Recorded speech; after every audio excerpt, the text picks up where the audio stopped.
Hatur nuhun udah datang ke podcast Multatuli. Aduh, sudah menanti ribuan tahun, akhirnya datang juga. Oh, alhamdulillah. Alhamdulillah ya Bu ya.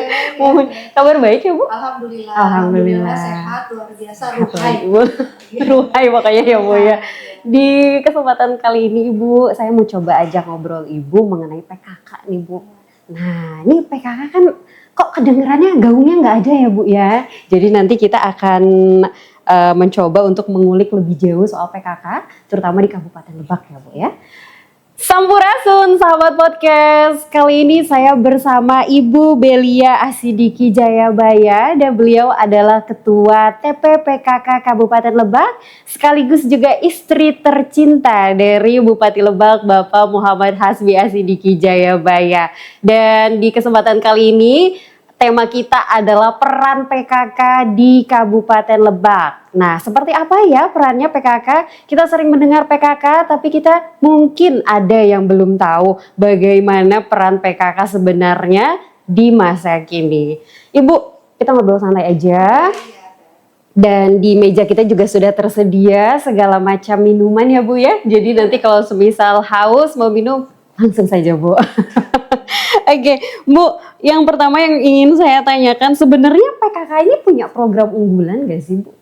Ya, jadi kembali soal tadi ya, PKK itu apa sih? Program PKK itu apa sih? Betul. Dan programnya seperti apa? Sinergi dengan pemerintah seperti Betul. apa? Jadi PKK itu tim penggerak pemberdayaan kesejahteraan keluarga. Oke. Jadi yang menjadi ketua tim penggerak PKK itu secara otomatis adalah istri dari kepala daerah. Ada juga di beberapa daerah yang mungkin kepala daerahnya adalah perempuan, kemudian bisa jadi istri dari sekda atau yang lain. Jadi PKK ini tidak mengikat harus artinya istri dari seorang pimpinan daerah, ASN gitu. Tidak, jadi bebas siapapun anggotanya itu dibebaskan gitu, tidak mengikat harus pegawai negeri, istri dari pegawai negeri. Jadi tim penggerak PKK Kabupaten Lebak ini memang secara nasional kita itu sudah memiliki 10 program unggulan. Ada 10 program unggulan ya Bu ya? Unggulan yaitu ya sosial budaya, kemudian UMKM gitu kan. Nah, yang perlu kita ketahui bahwa tim penggerak PKK ini adalah ujung tombak pemerintah. Nah, itu menurut definisi saya pribadi. Karena apa? Karena yang menyampaikan program pemerintah, katakanlah kita bicara mengenai angka stunting, itu yang bergerak di tingkat keluarga itu adalah tim penggerak PKK dan Posyandu. Dan program-programnya sudah jelas.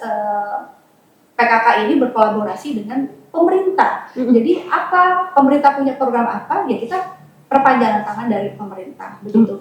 Karena itu tim penggerak PKK Kabupaten saya selalu bersinergi dengan OPD terkait mengenai sosialisasi program apa aja sih yang ada di pemerintah gitu kan, yang berkaitan dengan 10 program inti PKK tersebut. Nah Bu, tadi kan sudah disinggung ya kalau Ibu bersinergi dengan berbagai OPD ya Bu ya, dan juga instansi.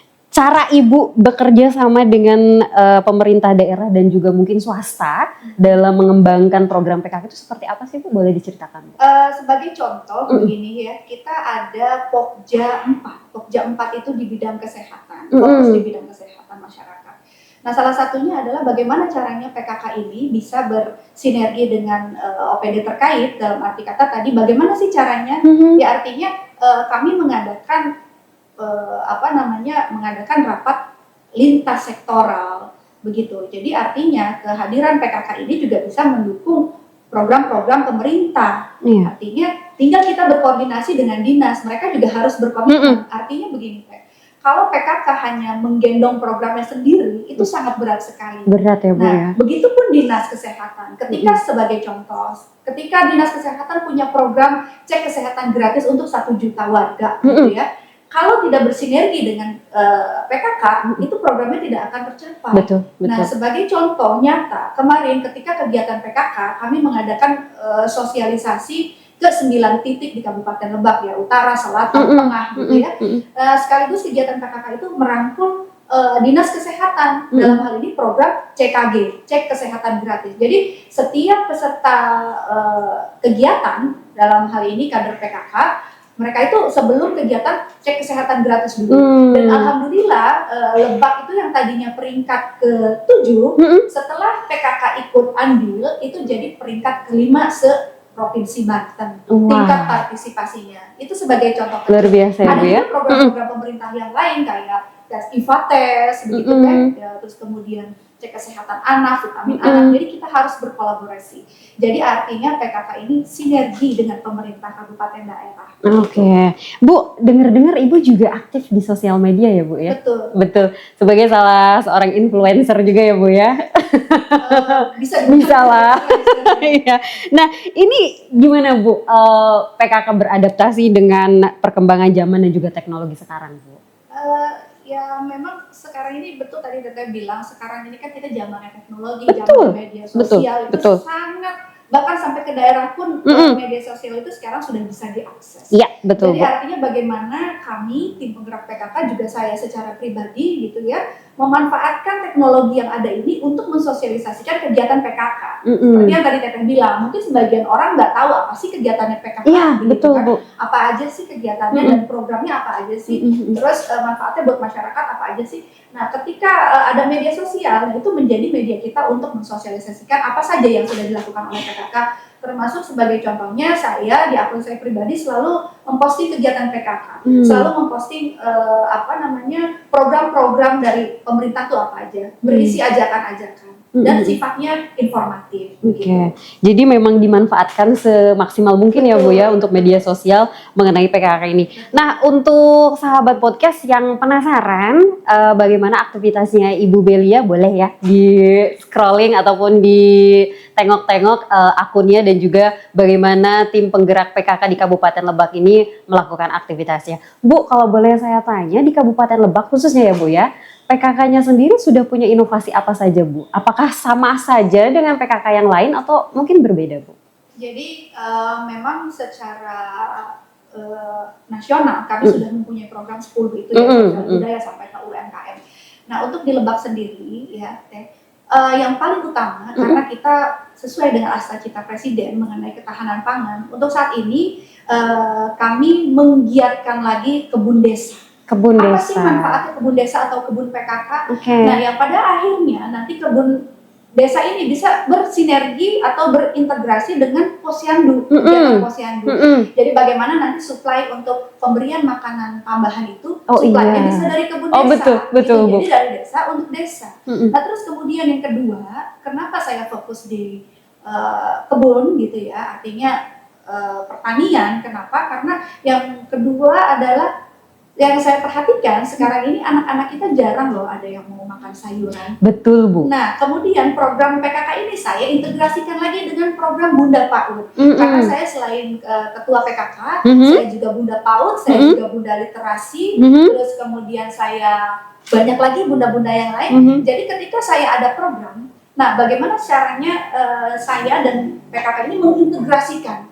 Jadi semuanya harus kolaborasi, begitu. Ketika kolaborasi, insya Allah tidak ada yang sulit. Nah, ketika misalkan bicara tadi kebun desa bisa berkaitan dengan posyandu, pemberian makanan sehat. Nah, sayurnya bisa disuplai dari kebun desa seperti itu, atau kebun PKK.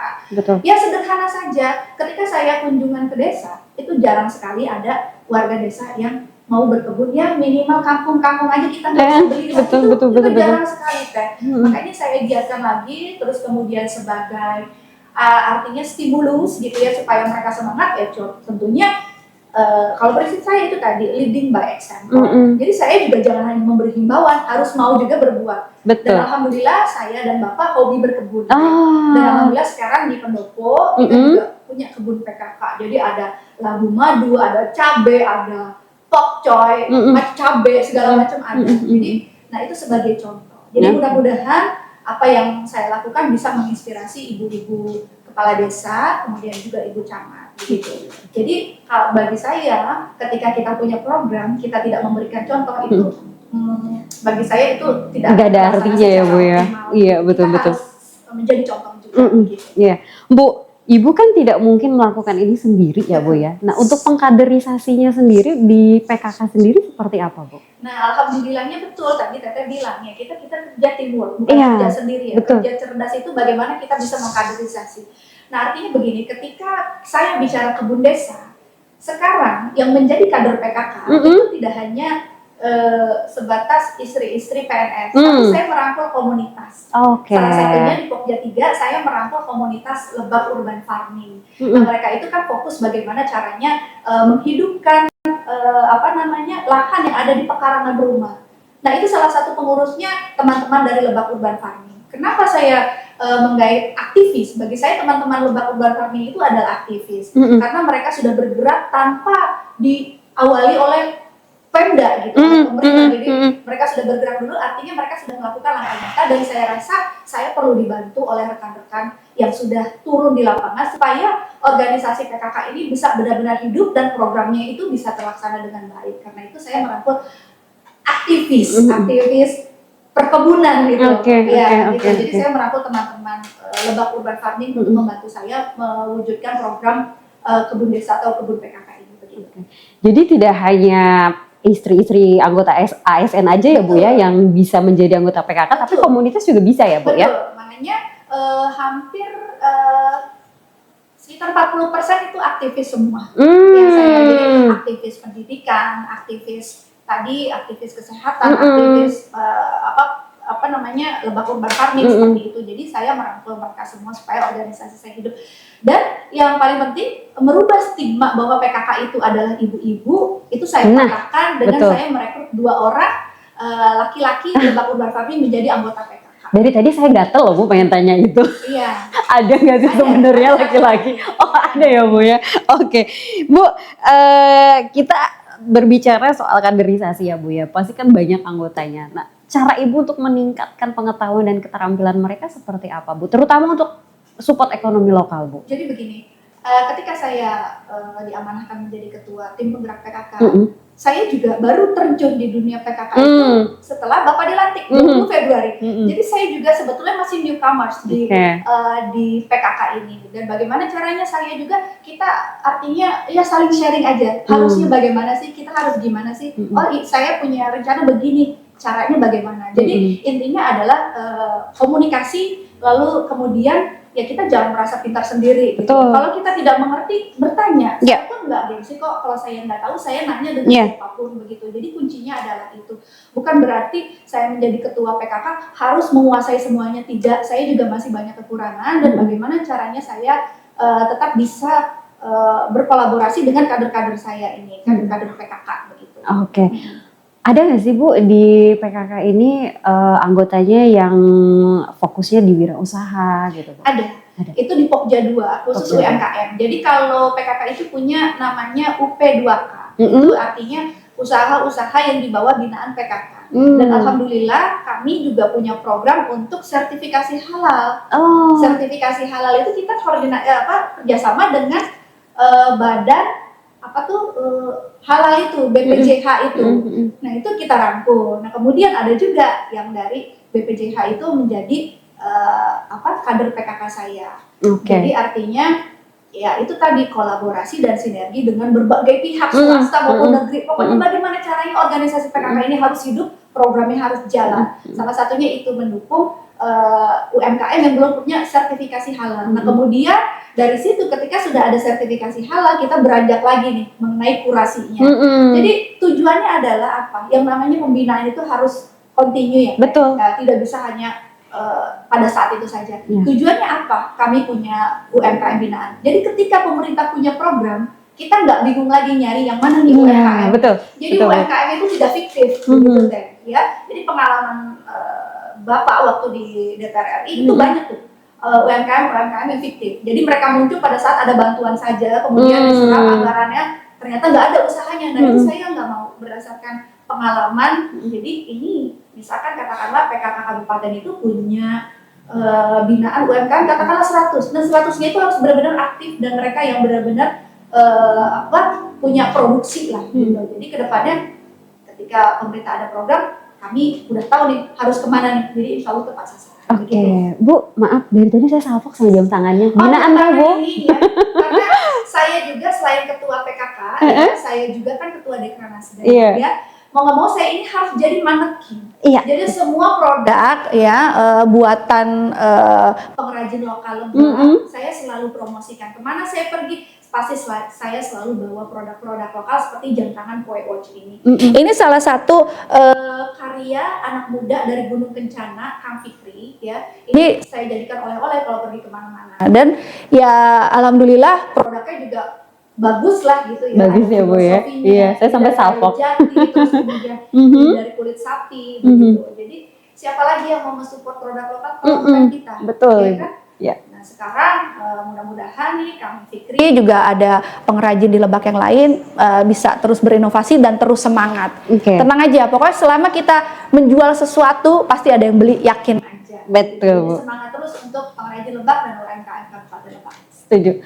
Bu, anggota PKK sekarang ada dari generasi muda? Ada ya Bu ya. Dan gimana sih Bu cara PKK untuk mempersiapkan generasi muda ini untuk ikut serta aktif dalam mengembangkan program PKK? Jadi kalau kita bicara PKK itu ya, PKK itu pemberdayaan, kesejahteraan keluarga.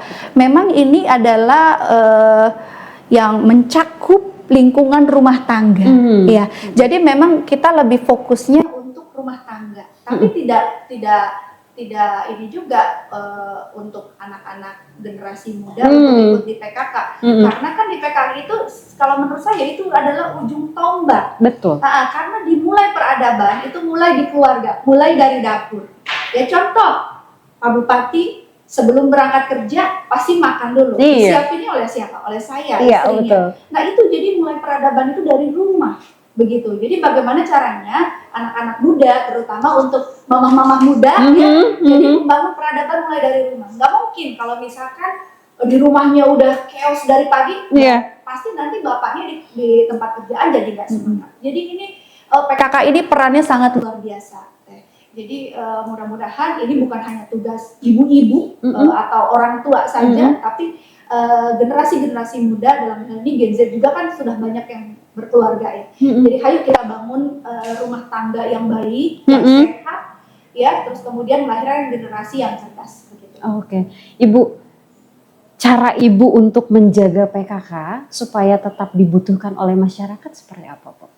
Caranya itu tadi ya, karena PKK ini punya program sendiri, bukannya PKK itu dibutuhkan masyarakat. Jadi artinya kita saling membutuhkan. Saling membutuhkan ya Bu ya. Ketika kita bicara di lapangan, kalau tidak ada PKK atau posyandu, masyarakat kebingungan dong. Iya, mau minta kemana? tolongnya ke siapa? Betul. B2SA beragam, bergizi, seimbang, dan aman. Ya, begitu. Jadi sekarang bukan 4 sehat 5 sempurna teh, tapi B2SA itu. Iya, begitu. Ibu, pasti selama menjadi ketua tim penggerak PKK ini banyak sekali ya kesan dan juga tantangan yang ada di lapangan. Boleh cerita nggak Bu, kesan yang paling menarik dan juga tantangannya itu yang paling bikin Ibu gitu? Gemes, ya. Sebenarnya banyak ya. Ketika kita bicara PKK atau masyarakat, ibu-ibu begitu ya, banyak sebenarnya kalau bicara program pemerintah itu sudah bagus, instrumennya kalau menurut saya sudah sempurna. Bicara kebun desa udah ada Mantri Tani, ada KWT ya, tapi kenapa kebun desa nggak jalan? Nah begitu. Terus kemudian ada salah satu desa ya, kebetulan kami dorong untuk mengikuti lomba tingkat provinsi gitu. Nah itu sulit sekali untuk memberikan pengertian ke masyarakat bahwa kebersihan itu adalah tanggung jawab kita. Jadi ketika kita datang ke sana, mereka merasa, oh ini ada anggarannya nih, berarti mereka bebersih maunya dibayar. Nah itulah yang paling sulit dan agak bikin saya gemes loh. Saya sering mengatakan kebersihan ini adalah tanggung jawab kita bersama gitu loh, bukan tugas kepala desa, tapi ibu sendiri harus mau bersih, paling tidak sesapu di rumah. Nah itu yang paling susah teh. Jadi memang yang bikin saya bingung begitu ya, kenapa bisa terjadi seperti itu. Tapi artinya kita sebagai tim penggerak PKK, ya itulah tantangannya, memberi pengertian ke masyarakat mengenai pola hidup sehat. Itu susah sekali, jadi sepertinya sudah mendarah daging itu. Kayak misalkan buang sampah sembarangan. Bahkan di satu desa yang saya anggap wewengkon, yang yang istilahnya mereka menyatu dengan alam, tapi sampahnya di mana-mana. Itu yang bikin saya pusing gitu.